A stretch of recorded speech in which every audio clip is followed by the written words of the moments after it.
sucks. But I can tell you this, going through that fire brings you closer to God.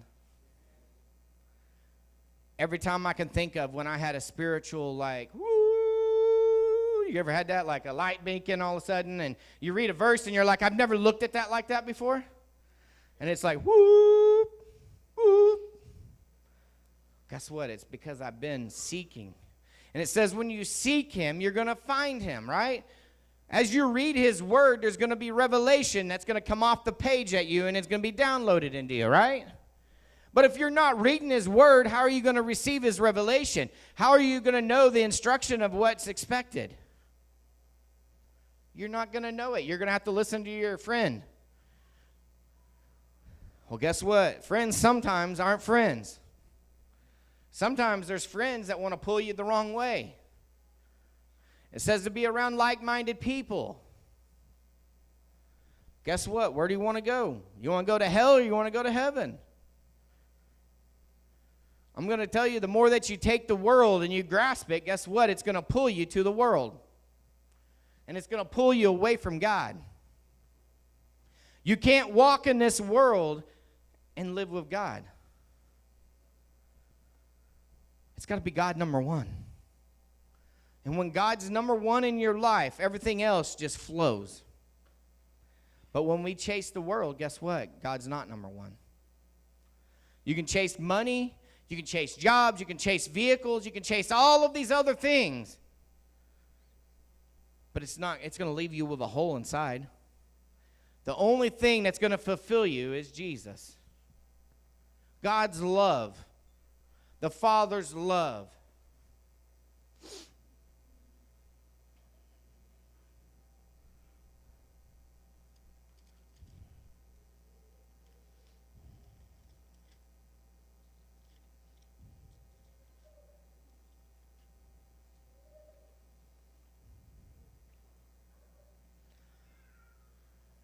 "99% of the time when there's issues, it's because there's miscommunication. We jump to conclusion before you ever know the facts."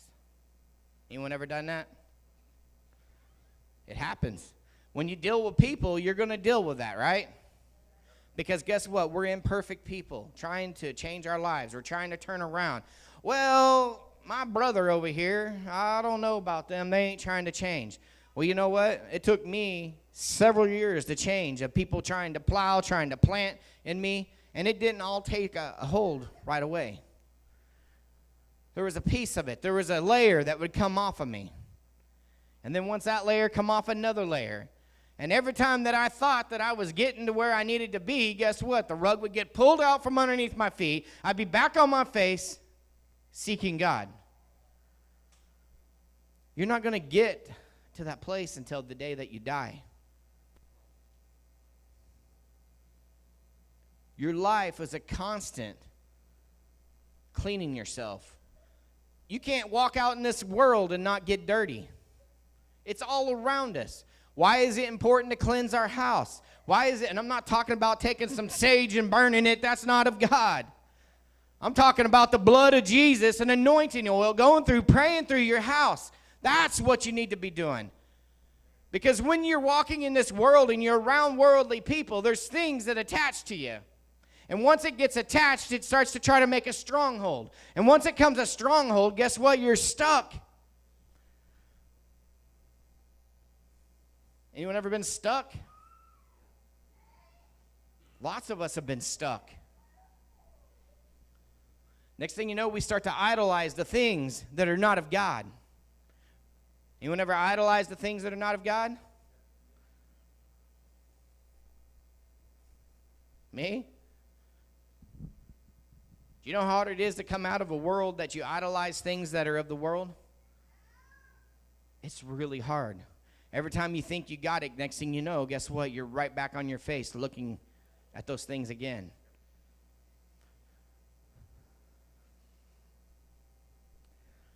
In Matthew 18:15, it's talking about dealing with a sinning brother. Because everybody thinks they do it the right way, but they don't. It says, moreover, if your brother sins against you, go and tell him his fault between you and him alone. Everyone usually misses that step. When you got a problem and something's offended you or something's bothered you, you're supposed to go to that brother, just you and him. It doesn't mean to go to the church. It doesn't mean to go get you a group of guys and girls all against that person. That does absolutely nothing. It doesn't edify the body of Christ.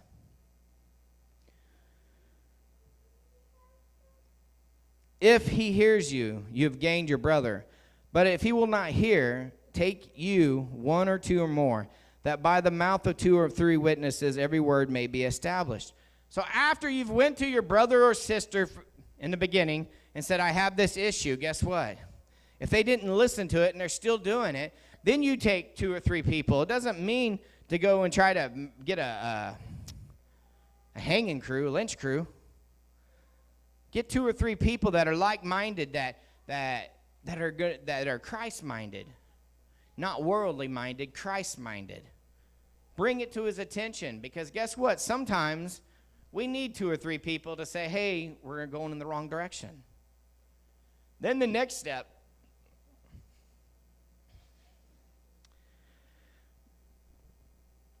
and if he refuses to hear them, tell it to the church. At that point is the 3rd step. You know what I hear? I hear people tell it to the church, the 1st step. You ruin somebody's walk where they're at when you sit and make false witness of things and not deal with it the way it's properly supposed to have been done. Anyone ever dealt with false witness? Most of the time, guess what? Our issues, we don't even realize it ourselves. And if you don't realize you have an issue, you can't fix an issue. Now, guess what? Most of us have an authority issue. Someone tells you to do something that's above you, guess what? Now I ain't doing it. Scott, we find that one verse about authority. You know what I'm talking about? I think it's in Romans. Most people want to rebel and go against what God's doing. Well, I'll just do it my own way. I don't care what Pastor Isaac thinks. I don't care what Paul thinks. I don't care what Matthew thinks. Well, guess what? You want to get hit hard? Start going and doing your own thing. Get out from under the umbrellas of what God's doing. We got some people that want to sit here and lead, but then they don't want to follow. They don't want to listen. Sometimes leading is listening. You may never even have to say a word. Maybe a brother just needs to be listened to. Now, I'm not talking about whining. No one wants to hear your whining. But there's a lot of people, I believe, that would listen to you if you just sat down and talked to them. I know I would. Sometimes I'm hard to catch. But if you tell me, hey, I really need to talk to you, I'm right there. I've always made time to talk to everyone. Sometimes we're dealing with shame inside of ourselves because we know that we can do better than what we're doing, and we're afraid to bring it up. Anyone ever dealt with that? Guess what? Shame don't come from God. It comes from the enemy. You think, well, Pastor Isaac, why are you bringing all this up? Because I see this all around. I watch one house against another.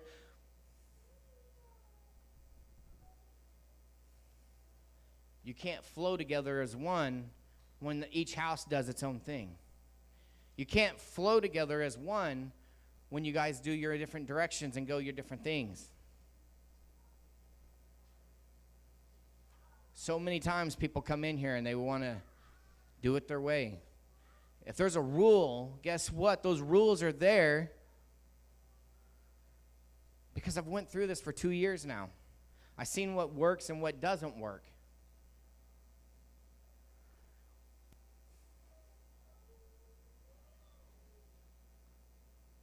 Those rules are there to help you grow.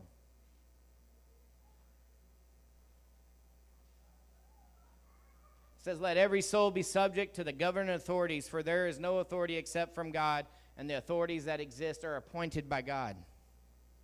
God put me here. I didn't go to some seminary school.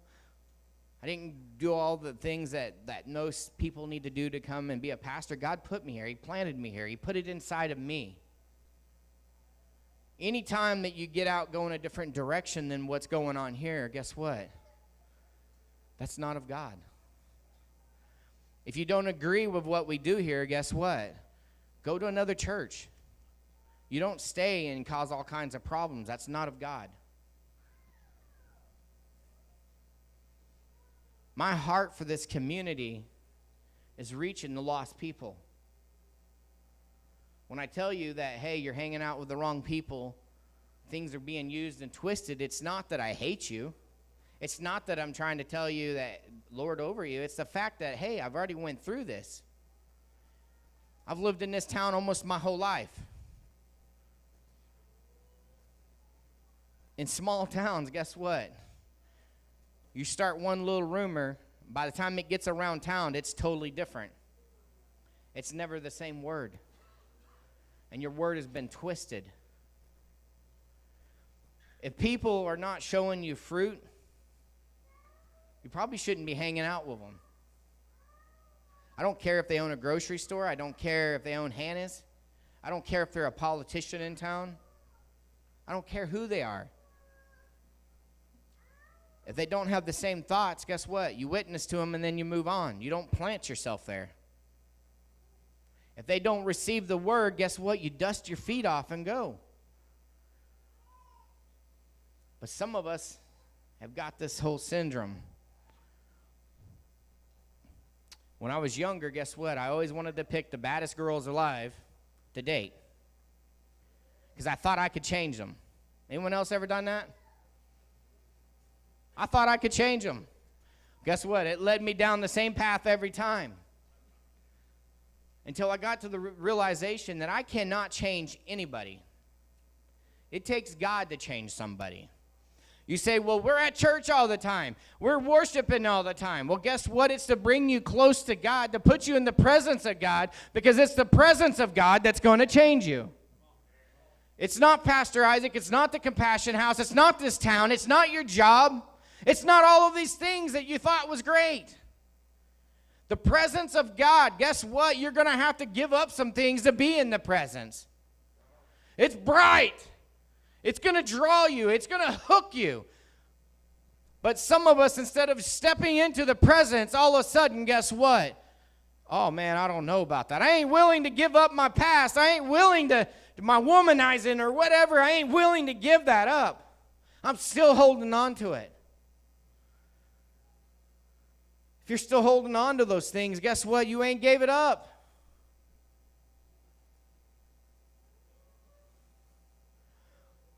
When it says that we get saved and become a new creation, guess what? It means that we're supposed to walk in a different place than where we were before. We're not who we were before. Are you fully submitted to God? Or you've submitted to yourself? Some of you guys are not sure about all of this. Some of you guys are like, I don't want no relationship with God. A bunch of Bible thumpers and hypocrites and all of that. All they want is my money. That's all I hear around town. Oh, Pastor Isaac wants my money. I want my money. Oh, he's making a killing off of the recovery house. That's the rumor all across town. I went to the fair this week, and you know what I heard? Why ain't you got your house built? I'm like, I don't have the money to build a house. Well, that's not what I hear around town. Well, the truth of it is I don't have money to build a house, or I'd have a house, because I'm one of those persons that, guess what? When I'm ready to go and I got the money, I go. They said you were going gung-ho to get a fence and cleaning and all this other stuff. Well, you know what? It's a really nice thing, because everything I have out there on the corner is paid off. Well, don't you have money left over from your farm? Yeah, I bought that land and cleaned all that. How much money do you think that cost? The well cost $20,000, but people say, Isaac, you're rich. They don't say, well, the man that started out with 135 acres, that God had put him in there, he started out with 60 head of cows 5 years ago. They don't say that. They don't say, well, he had to sell 10 cows at a time to build things in this community, do they? No, because they don't know the truth. When I sold my farm in March, guess what? I only had 10 cows left out of 60. How do you think this stuff got planted? When we first started, we had a church full of kids. We had some adults that were on Social Security and disability, and guess what? There wasn't very much money. You look around at what's going on, there's probably $2,500 a month in just rent in the buildings that are around here. That's not electric, and then you're looking at $1,500 in electric, and then you're looking at $600 in water bills. But people don't want to know the truth.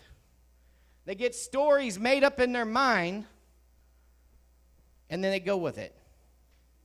Because guess what? Pastor Isaac probably preached a message that hurt their heart, that hurt their feelings. But it's the truth. Money will never, ever get you anywhere else. What about the pastor that had sold everything to pour into a community that was lost? Do you hear him ever say that? I'm going to tell you, I went out to my farm to pick up Emily the other day, and Jaden said, Dad, it feels like we're pulling it home. You know what? It did feel like we were pulling it home. You know what it's like to look at your farm and see it growed up and not being taken care of? Something that we'd went in there and it was a big mess, and we cleaned it up and built new fence and did all these things there. That bothers me.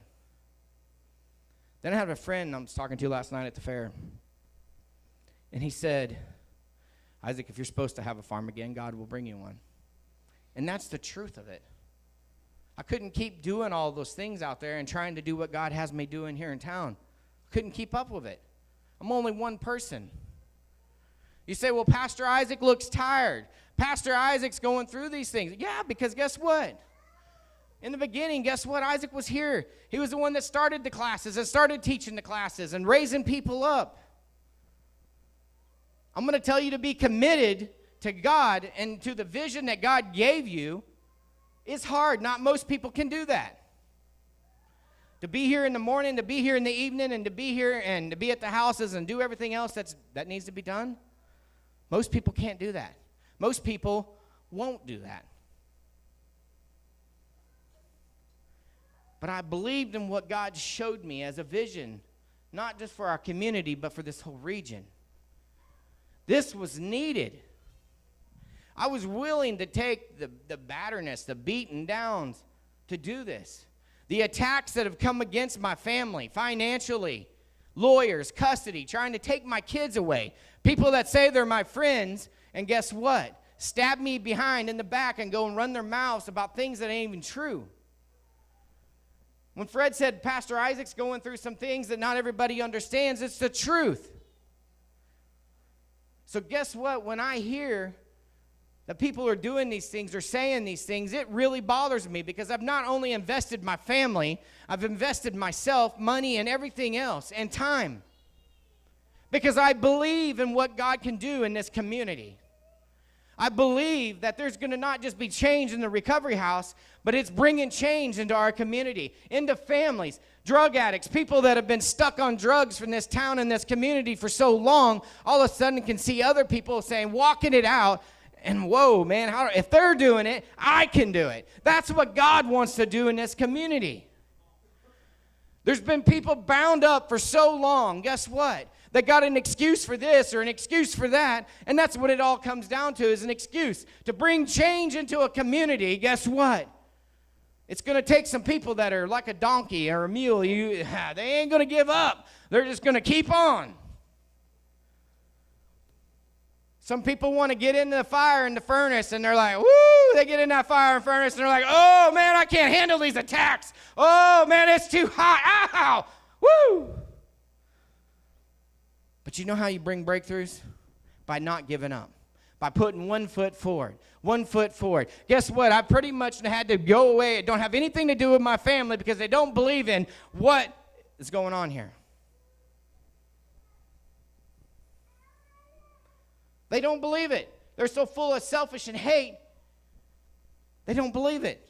They don't believe that God could change someone's life. But I'm telling you, I'm seeing a church full of people that have been changed. They are not the person they were when they walked in this door. There's a reason why I get 10 phone calls a day from people wanting to come here, be here, because they've heard about it. And it's not been the fact that we've been advertising. It's been the fact that, guess what? When God's doing something, people hear about it from a long ways away. The first thing they try to do is they try to take out the person at the head and start saying lies. I hear lies in this community nonstop, and I get sick of hearing it. People try to tell me all the time. I'm like, I don't want to hear it. Because guess what? If I hear it, what am I going to be thinking about? I'm going to be thinking about all that drama. Guess what? All I need to be thinking about is Jesus. Jesus. What does the Lord want me to do today? How does the Lord want me to pour in to the people that God's put here? I don't get caught up in all that drama, revolving door stuff. I'm caught up in having a relationship with Jesus. I'm caught up of the things that glorify God, not drama, not everything else. I hate to say it, but you guys got a target on your back. You got a target on your back. You sit here and think, well, I feel weak today. Well, you probably do feel weak because there's people praying against what you're doing. You're either going to be strong and step up, or you're going to get pulled out. That's just how it is. Spiritual warfare at its finest. It is real. This town and this community, guess what? The people that burn things, a little kid come in and said that his aunt got him into witchcraft. The kid's young. That stuff is going on in our community. It has no power but what you allow it to have. But these little kids that are coming and burning and saying, I want this stuff away, guess what? You're not just recovering drug addicts or anything like that. You're people that are being raised above to speak into other people, to bring a change in their life, that they don't go through the things that you went through as a kid. Amen. You're helping break generational curses. So guess what? There's going to be pushback.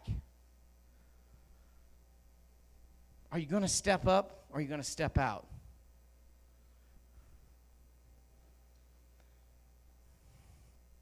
When they were going through that fiery furnace, it said they seen 4 people in there. Guess what? Who was in there with them? The Lord. When you're going through that problem in your life, the Lord's right there with you. How are you going to handle it? Are you going to step up and stop blaming somebody else, or are you going to say, I own this? God's got my hand and walking me through this.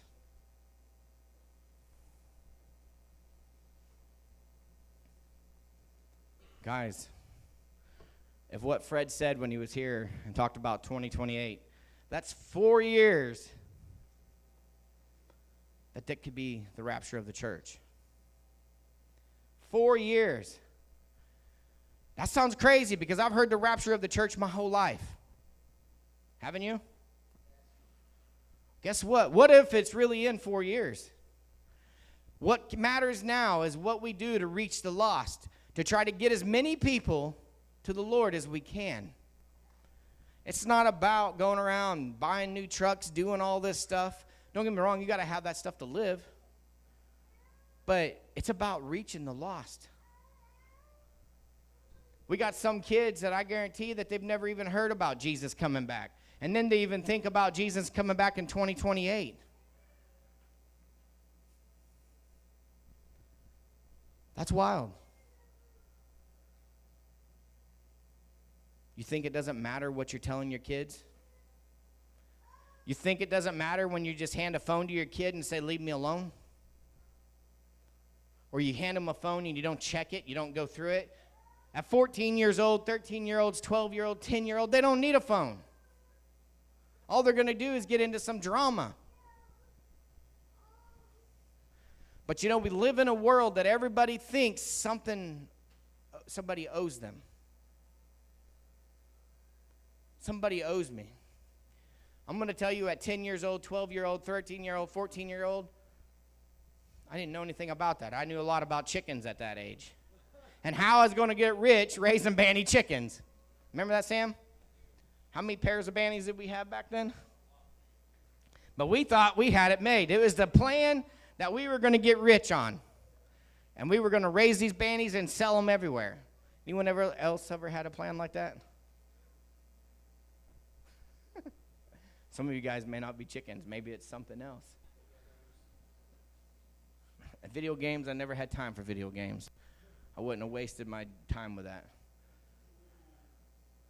Now, here's the truth of that. You look at what video games is showing kids nowadays.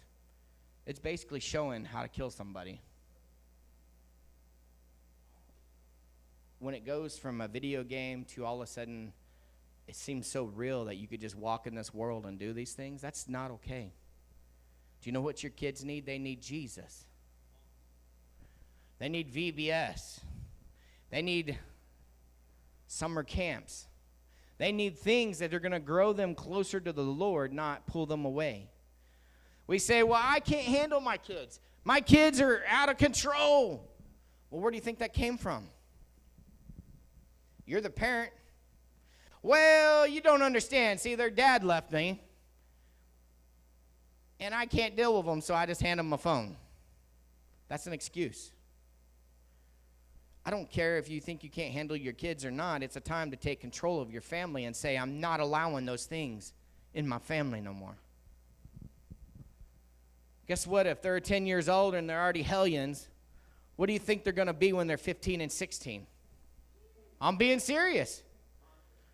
You need to get to the place that, guess what? Your kids, listen, you teach them about Jesus. Guess what? That verse about raising a child up the way of God, I don't remember exactly how it goes, but they won't depart. Guess what? Do you know how many people I've known that raised their kids up in church? Their kid departed, but when they get older, they come back. We've got a generation of kids right now being raised up, don't know anything about God. What are they going to have to come back to? The world? Broken promises? You're going to be dead at that time, so you can't tell them about Jesus. Your most important job is raising your kids knowing Jesus.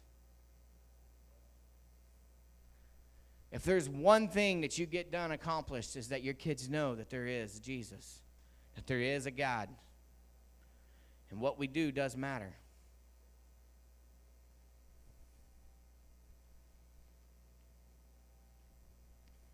I don't know about you guys, but I don't want to be left here.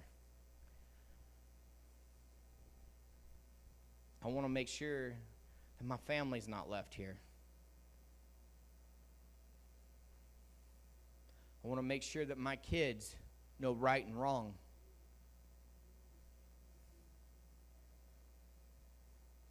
I want to make sure that that day when judgment comes, that my kids are going with me. But I can't make them go. All I can do is lead them to Jesus and let them have that choice.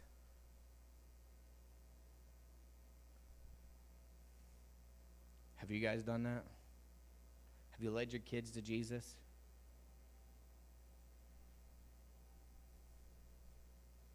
Some of us may have went the worldly side of things, but it's never too late. If you got a kid that don't know Jesus, you need to be praying and intercessing for them that they would come to know Jesus. That you'd start speaking about it. You know, I thought about the dinner table a lot. My whole messed up childhood, one thing that I can give my stepfather for, give him credit for, is that we always ate together at the dinner. Do you know what happens at a dinner table in the evening? Unity, bringing family together. One thing that never happened at our table is that we never prayed. You think, well, that's not that big of a deal. Well, you know what? Maybe it's that prayer at that dinner table that sinks in and grabs a hold of them. I look at my family. Some of them married atheists and everything else. I'm telling you, it matters what you allow in your life. I can tell you a little story. My dad used to drink a lot when he was younger. Get very aggressive, angry.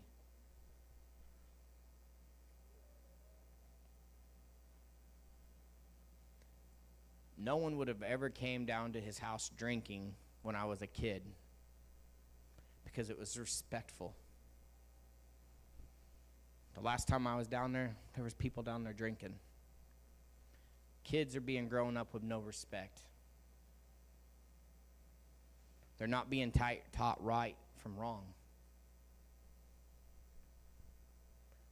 It's one of those things that when we allow one thing into our life, it opens the door for another, it opens the door for another, it opens the door for another. So what you are allowing will affect your family. So if you're going to allow something, why don't you allow Jesus to come in and fill your heart? Even if you're that one person in the family that says, hey, we need to stop and pray. Because that one person may break a whole generational cycle. Some of us, we want to be bold, we want to do these things. But then when we start getting the heat, well, what are they going to think of me? No one else believes this. All it takes is one person on fire for God that will change a whole generation. Are you going to be that person that's the fire starter?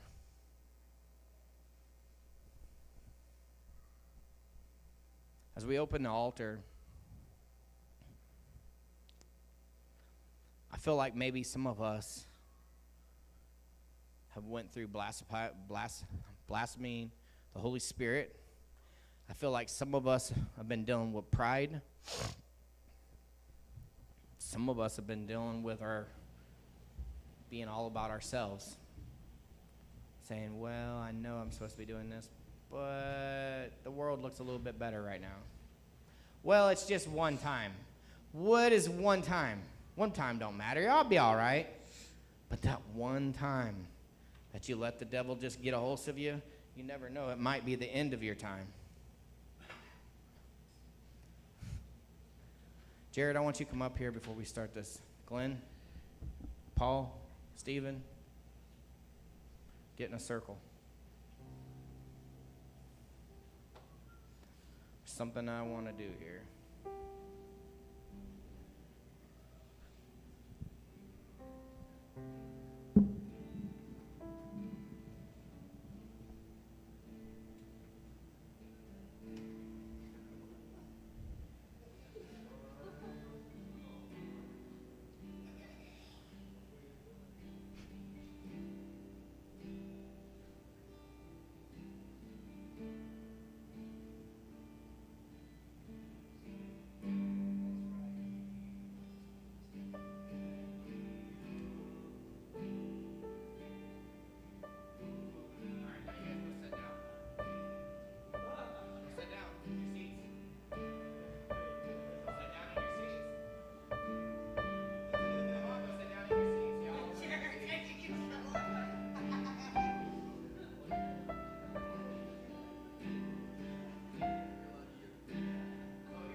things that I've walked through, the things that I've withstanded, my whole family. You can't tell me that God ain't put me here. I've had every attack imaginably come against my family. The more that we do in this community, guess what? There's going to be people that are going to be dislikers. Because guess what? We're gaining ground.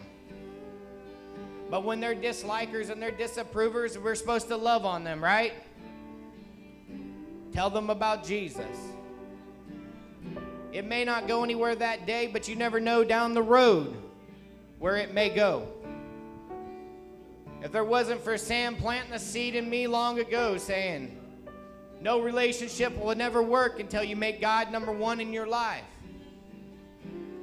And when he planted that seed in me, guess what? I was drinking heavily. I was womanizing heavily. But when I had ran out of every chance, everything that I'd been going through, and realized there was no way to live the way that I felt like I needed to live, finally I gave the Lord a chance. And when I gave the Lord a